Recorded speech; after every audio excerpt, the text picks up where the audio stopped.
Let's compare the sound quality of this lavalier mic or lapel mic with a foam cover versus with a dead cat and versus without any of the two. For this test, I'm using this Boya M1 lavalier mic na mabibili mo sa murang halaga. Pwede mo itong gamitin sa smartphone or camera. At meron din specific model para sa iPhone and then sa Android na USB Type-C. Okay, so unahin natin yung walang cover. Testing this Boya M1 mic without cover. Sound test 1, 2, 3. This is a comparison video of a lavalier mic without foam cover. At ilagay naman natin ngayon yung foam.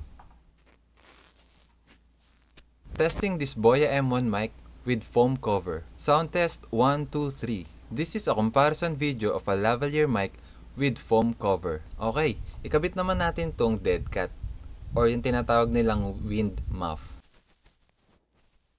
Testing this Boya M1 with dead cat. Sound test 1, 2, 3. This is a comparison video of a lavalier mic with a dead cat or wind muff. I-test din natin tong mic na to na merong fan about 2 feet away. Ito yung walang cover.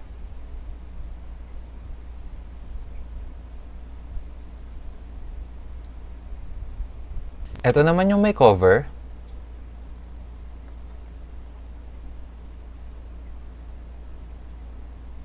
Ito naman yung may dead cat.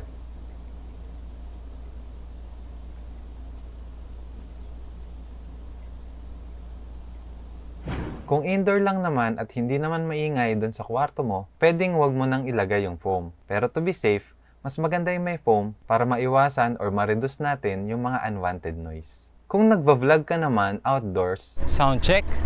Testing this Boya mic 1, 2, 3.